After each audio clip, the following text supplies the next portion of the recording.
Épouse-moi mon pote est le premier film de Tarek Boudali, mais c'est avant tout un film dans l'esprit des films de la bande à Fifi, alias Philippe Lachaud.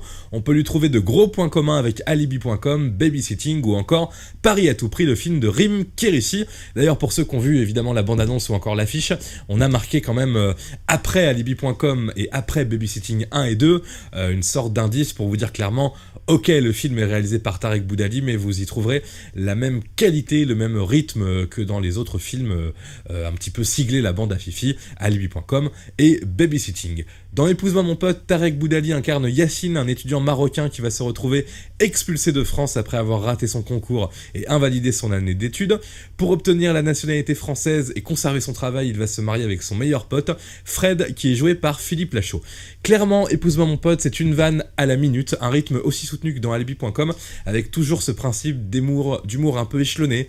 Certaines vannes sont réservées à ceux qui les comprennent. En gros, c'est très grand public, hein. Il y a des vannes pour les jeunes, pour les plus jeunes, les moins jeunes, les plus vieux, pour tout le monde, c'est intergénérationnel. Il y a des vannes que certains ne comprendront pas, et puis d'autres qui les comprendront et qui seront donc contents, mais vraiment, ça envoie très souvent des vannes, et pour tout le monde. C'est une comédie très réussie, très formatée, où rien n'est laissé au hasard. On n'est pas non plus dans un enchaînement de vannes pendant 1h30 non-stop. Il y a un scénario qui permet d'aller un petit peu plus loin, d'évoquer notamment les relations franco-marocaines, la vie en banlieue en France, et bien sûr les couples homo et hétéros. Alors certains pourraient dire qu'Épouse-moi mon pote tombe parfois dans les clichés sur les vannes envers les homos, mais tout ça est plutôt bien fait avec bienveillance et intelligence. J'entendais d'ailleurs les deux principaux intéressés, Philippe Lachaud et Tarek Boudali, expliquer que c'est avant tout un film sur deux gars qui ne connaissent absolument pas le milieu homosexuel et qui forcément du coup le rendent un petit peu cliché comme ça avant de découvrir un petit peu plus ce que c'est en vrai. Ce film est rempli de références volontaires à des comédies américaines mythiques. Alors là, moi par exemple, je vois des références à Dumb and Dumber, faudrait demander directement à Tarek Boudali, mais je trouve qu'il y a un peu de ça. Il est clair qu'il est fait par des passionnés de cinéma, de comédie et d'écriture. Voilà, vraiment tellement c'est bien ficelé au niveau des vannes et du scénario. On sent qu'il y a eu un vrai travail. Il paraît que Tarek Boudali a mis 4 ans pour sortir ce projet. Donc voilà, du travail forcément là-dedans. Dans les seconds rôles savoureux, on peut aussi noter Doudou Masta, qui joue une sorte de caïd des cités assez étonnant. David Marseille du Palmacho, le supérieur un peu bizarre de Yacine. Et puis Philippe Duquesne, que je connaissais pas spécialement, mais qui est un acteur visiblement hyper connu. Lui, en fait, il va jouer l'agent qui est chargé de vérifier si le mariage entre Yacine et Fred est un mariage blanc ou pas. Il est un petit peu obsédé, donc il va se comporter un petit peu comme un enquêteur de la CIA, quoi. Le mec est complètement fou, le mec fait des planques, et forcément, il apporte au film plein de situations drôles. Là, on n'est pas dans la partie hyper réaliste du film, bien que les autres soient pas tout le temps réalistes non plus, mais on est dans la partie vraiment, on fait un peu n'importe quoi avec ce rôle pour apporter de la vanne, et ça marche plutôt bien.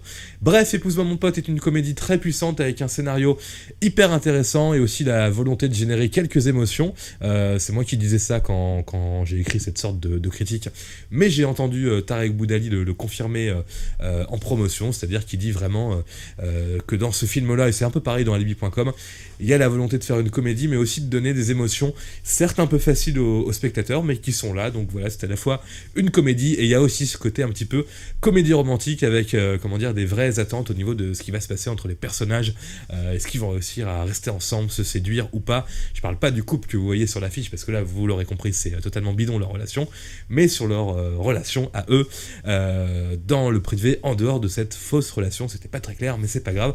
Super film, très puissant, très drôle, ça balance, comme je disais, de la vanne très régulièrement, ce qui est parfois pas toujours une bonne idée dans les comédies, mais là c'est tellement formaté et maîtrisé que ça le fait, et que c'est très très bien, très intéressant, aussi bon que Alibi.com. Donc voilà, je le recommande 1000 fois.